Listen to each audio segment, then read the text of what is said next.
네, 안녕하세요. 저는 오늘 유넷 논문 발표를 맡은 인공지능학부 이사학번 배성원이라고 합니다. 반갑습니다. 네, 그래서 오늘 발표할 논문의 제목은 유넷 Convolutional Networks for Biomedical Image Segmentation이라는 논문입니다.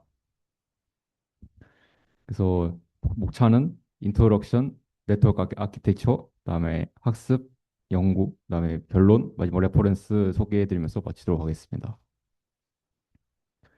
그래서 처음 이제 논문에 나온 내용은 이제 지난 몇 년간 컨볼루션 네트워크 즉 CNN은 이제 많은 시각 인식 작업에서 성능을 능가했다고 떠 있습니다. 그래서 하지만 이 사용 가능한 세트의 크기와 고려되는 네트워크의 크기 때문에 성공이 제한적으로 나와 있었고, 그래서 이전 연구에서 즉 이 논문에서 발표한 연구보다 전에 있던 연구에서 이제 100만 개 훈련 이미지가 있는 이미지넷 데이터셋에서 대규모 네트워크를 지도학습으로 훈련한 경험이 있습니다. 그래서 유넷이라는 거는 이제 CNN을 의학 영상 분할 작업에 사용하는 딥러닝 모델인데, 그래서 이 의학 영상 분할 작업에서는 이제 각 픽셀에 대한 클래스 레이블 할당하는 로컬라이제이션이 중요합니다. 그래서 의학 영상 분야에서는 이제 일반적으로 이제 대규모 학습 데이터나 훈련 이미지 확보하는 것이 일반적으로 어렵습니다. 그래서 이 연구를 진행하기 전에 전 연구에서는 해결하기 위해 슬라이드 윈도우 기법을 사용하여 픽셀 단위 예측을 시도했습니다. 그래서 이걸 슬라이드 윈도우 기법을 사용한 이유는 이제 극소화가 가능하고 패치 관점에서 훈련 데이터의 수가 훈련 이미지 수가 많다는 것을 예, 장점이 있어서 이 기법을 사용했었습니다. 하지만 이 슬라이드 윈도우 기법은 두 가지 단점이 존재합니다. 그래서 네트워크를 각 패치헤드에 별도로 실행해야 하고 중복이 많기 때문에 속도가 느리고, 그다음에 로컬라이제이션의 정확도와 컨텍스트 사용 간의 상충 관계가 존재하여 이러한 단점이 존재했었습니다. 그래서 본 연구에서는 이를 해결하기 위해 fully convolutional 네트워크를 활용하여 이 적은 수의 훈련 이미지로 작동하고 저 정확한 분할을 생성하도록 해서 이제 의학 영상 분야에서도 잘 활용할 수 있게 하였습니다. 이 풀리 컨버스 네트워크 하면은 이제 일반적인 네트워크에 이제 풀링 연산자가 업샘플링 연산자를 대체된 연속적인 계층을 추가하는 것입니다. 그래서 로컬라이제이션을 위해 수축 경로의 고해상도 부분이 업샘플링이 진행된 출력과 결합하는 것입니다. 그래서 보이시는 이미지는 이제 유닛 아키텍처의 전반적인 구성인데, 그래서 뭐 여기 보시면은 이제 인풋, 이제 입력 이미지, 그다음에 파란색 박스는 피처 맵, 그다음에 파란색 화살표는 이제 컨볼루션, 이제 3대3 크기의 커널을 사용하여 피처를 추출하는 연산이고, 그다음에 빨간색 화살표는 맥스플링입니다. 그래서 2대2 크기의 윈도우를 사용하여 맵 해상도를 절반으로 줄이는 맥스플링이고, 그다음에 녹색 화살표는 업샘플링입니다.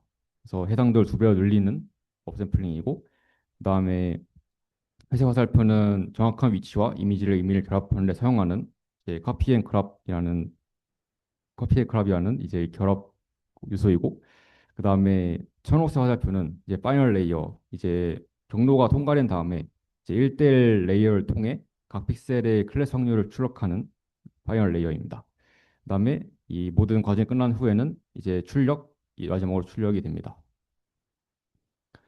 그래서 어스플링 부분에도 많은 수의 채널이 있어서 이제 네트워크가 도로 해상도로 컨텍스트 정보 전파가 가능합니다. 그래서 확장 경로는 수직 경로만큼의 대칭적이어서 U자형 아키텍처를 형성하고 있고, 그다음에 풀리 커넥티드 레이어를 전혀 사용하지 않고 이제 각 컨버전의 유형 부분만 사용합니다. 그래서 세그멘테이션 맵은 이제 입력 이미지에서 전체 컨텍스트를 사용할 수 있는 픽셀만 포함하는 것입니다. 그래서 또 보이시는 이미지는 전자현미경에서 보는 이제 오버랩 타일이라는 스테이지입니다. 그래서 왼쪽에 있는 이미지는 이제 원래의 생체의학 이미지를 입력을 넣는 것이고, 그다음에 오른쪽에 있는 그림은 이제 세그멘테이션 맵, 즉 이제 윤리 생성한 세그멘테이션 결과를 도출한 것입니다. 그래서 파란색 사각형은 이제 입력 이미지의 이제 파란색 사각형, 즉 이제 대응하는 출력 영역이고, 네, 노란색은 이제 예측된 세그멘테이션 결과를 보여주고 있습니다. 그래서 이 스트레이지는 이제 네트워크를 큰 이미지에 정의하는 데 중요합니다. 그래서 해상도가 GPU의 메모리에 의해 제한되는 것을 방지하는 것을 스트레이지고, 그다음에 해당 연구에서 사용 가능한 훈련 이미지 데이터가 매우 적어서 이제 사용 가능한 훈련 이미지에 판성 배형을 적용하여 데이터 어그멘테이션을 사용했습니다. 그래서 이를 통해 이 네트워크는 주석이 다른 이미지 코퍼스에서 변형이 없이 불변성을 합숙 가능할 수 있게 하였고, 그다음에 이제 바이오메디컬 세그멘테이션, 즉 생체 의학의 중요한 또 과제는 동일한 클래스에 붙어 있는 객체를 분리하는 것입니다. 그래서 이를 위해 가중치를 사용하여 이제 붙어 있는 세포들 사이에 백그라운드 레이블이 손실함수에서 그 가중치를 얻을 수 있게 해서 생체 의학 이미지에 더 적용할 수 있게 하였습니다. 다음은 네트워크 아키텍처에 대해 소개해드리겠습니다. 그래서 네트워크 아키텍처는 총 두 경로 구성되어 있습니다. 아까 말씀드렸다시피 수축 경로와 확장 경로로 구성이 되어 있습니다. 처음 이제 인풋, 네, 인풋 이미지를 처음 넣은 다음에 수축 경로를 통과하게 됩니다. 수축 경로는 이제 두 번의 3대3 패딩 되지 않은 컨버전 문법으로 구성되고, 각 컨버전 뒤에는 이제 리시브 바이 리니어 유닛과 다운샘플링을 위한 이제 2대2 맥스플링 연산이 따릅니다. 그다음에 각 다운샘플링 단계에서 채널의 수를 두 배 늘림으로써 이 수직 경로 단계를 마무리하게 됩니다. 그다음에 확장 경로 같은 경우에는 이제 모든 컨보루션에서 이제 픽셀 성실로 인해 잘라내기가 필요한 특징이 있습니다. 그래서 피처 웹의 업샘플링 부분이고, 그다음에 피처 웹의 채널 수를 절반으로 줄이는 2대2 컨보루션이 구성되어 있고, 수축 경도가 잘린 B점액과 연결이 되고, 그다음에 뒤에 오는 두 번의 3대3 컨볼루션을 구성하여 마무리가 됩니다. 이 두 개의 경로를 통과한 다음에는 이제 파이널 레이어 최종 계층이 구성되어 있습니다. 그래서 이거는 1대1 컨볼루션을 사용하여 각 구성 요소 피처 벡터를 정해놓은 클래스 수로 매핑하는 계층이고, 그다음에 이제 이 모든 단계 통과하면은 네트워크는 총 23개의 컨볼루션 레이어스를 가지게 됩니다. 그래서 모든 2대2 맥스플랭 연산이 x와 y 크기가 모두 짝수인 계층에 적용되도록 이제 입력 타일의 크기를 선택하는 것이 중요합니다. 그래서 다음은 에너지 펑션입니다. 그래서 트레이닝 부분에 사용하는 함수인데, 그래서 이건 이제 인용 이미지와 세그멘테이션 맵에 이제 각 경사각법 구현을 사용하여 네트워크를 합술시키는 데 사용됩니다. 그래서 이 컨버전으로 인해 추적되는 이미지가 입력되는 이미지보다 일정한 경계 폭만큼 작게 나오고, 그래서 이 오버헤드를 최소화하고 GPU 메모리를 최대한 활용하기 위해서는 이 배치의 크기가 큰 것보다 입력 타입이 큰 것을 더 선호합니다. 그래서 높은 모멘텀 0.99의 그 숫자를 가진 모멘텀을 사용하여 이전에 본 많은 수의 학습 샘플이 최적화 단계 업데이트를 결정하여 이제 이 학습을 진행하게 됩니다. 그래서 에너지 펑션은 이제 수정 피처 맵에 대한 피사니의 소프트맥스. 소프트맥스는 이제 다른 클래스 계층의 신경망의 출력증에 사용되는 활성화 함수이고, 크로스 엔트로피 로스 펑션을 합친 에너지 펑션입니다. 그래서 이 각 픽셀의 실제 레이브가 훈련 시의 픽셀에 더 많은 중요도를 부여하기 위해 도요미 가중치 맵을 포함하고, 그다음에 가중치 맵은 이제 각 세그멘테이션에 대해 사전에 계산해서 훈련 데이터셋에서 픽셀의 빈도 차이를 보상합니다. 그다음에 가중치 맵 같은 경우에는 이제 많은 컨버전 레이어스와 네트워크 경로를 가진 네트워크에서는 이 가중치 표준화가 매우 중요합니다. 그래서 이 보안 연구 아키텍처를 가진 네트워크에서는 이 표준 편차가 루트 n분의 2인 가우시안 분포에서 초기 가중치를 추출하면서 달성하여 이 가중치 맵을 사용하게 됩니다. 그래서 이 논문에 나와 있는 이미지 중에 하나인데, 이건 이제 유닛 모델이 입력 이미지를 어떻게 세포를 분리하는지, 그다음에 분리 경계에 대한 중요도를 어떻게 학습하는지에 대한 단계를 소개한 것입니다. 그래서 처음부터 맨 왼쪽에 있는 이미지는 이제 미분 현미경을 촬영한 이제 세포의 원본 이미지입니다. 그다음에 이제 이 다음에 있는 이미지는 이제 원본 이미지에서 세포 인스턴스에 다른 색상을 입혀서 구분한 결과를 나타내고 있습니다. 그다음에 다음 C 이미지는 생성된 세그멘테이션의 마스크를 표현하고 있습니다. 그래서 흰색이 세포이고 검은색 세포 사이의 백그라운드를 나타내고 있습니다. 마지막으로 이제 가중치 맵, 아까 소개했던 가중치 맵에 대한 그림인데, 이제 컬러 바가 가중치의 크기를 나타냅니다. 그래서 파란색이 가중치가 낮은 부분이고, 그다음에 빨간색으로 갈수록 높은 가중치를 나타내고 있습니다. 그래서 텍스트 어그멘테이션은 이제 훈련 세포에 적을 때 네트워크에 원하는 인베리언스 로봇 테스트 속성을 학습시키는 데 필수입니다.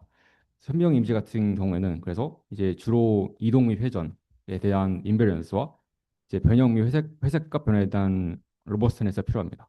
그래서 쉽게 말씀드리면은 이제 현미경 이미지는 세부적인 연구가 필요해서 이제 이 회전에 관한 인베런스는 저기 이제 회전에 관한 약간 바뀔 수 있는 요소를 대비할 필요가 있는 거고, 그다음에 회색값 변화는 이제 역시 마찬가지로 이제 현미경 이미지가 잘 변형이 되지 않게 유지시키는 것을 말합니다. 그래서 현대사람 그리드에서 이제 무작위 벡터를 사용하여 스모스 데포메이션 형성하고, 그다음에 이 변이는 10픽셀의 표준 매트인 가우시안 분포에서 샘플링 됩니다. 그래서 픽셀별 단위는 이후 이제 인터폴레이션을 사용하여 계산되고, 그다음 수축 경로 끝에 있는 드라버 레이어는 추가적인 어그멘테이션을 수행하여 이 작업을 마치게 됩니다.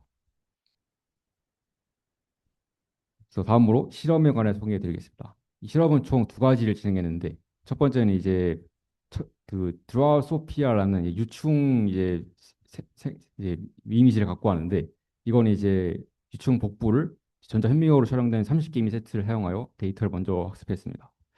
그래서 512 픽셀의 이미지를 사용했고, 그다음에 이거는 이제 세포와 막에 대한 주석이 달린 세그멘테이션 맵이 포함되어 있습니다.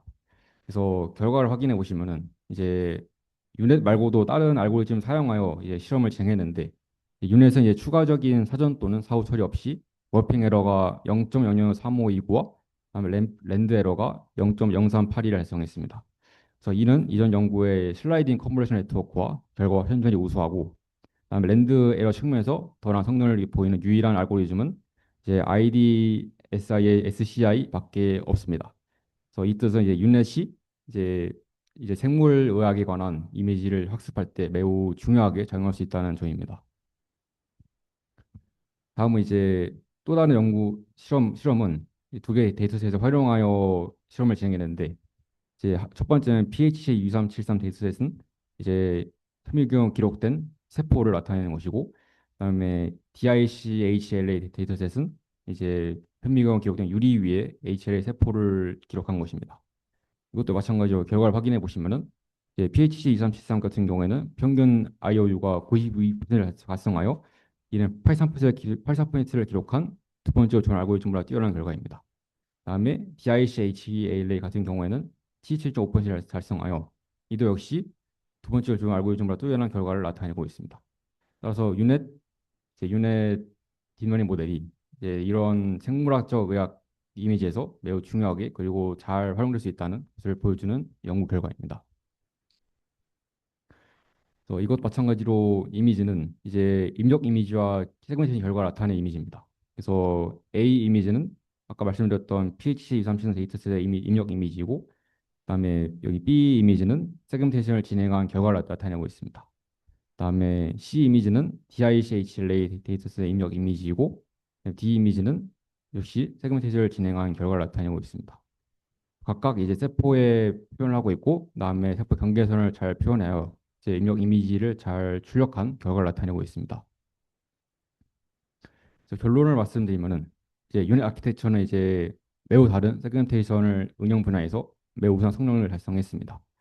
그래서 이 유닛 아키텍처가 앞으로 생물의학적 이미지를 활용할 때 매우 쉽게 그리고 훨씬 더 많은 작업에 활용할 수 있다는 결과를 보여줌으로써 이 결론을 말하고 있습니다.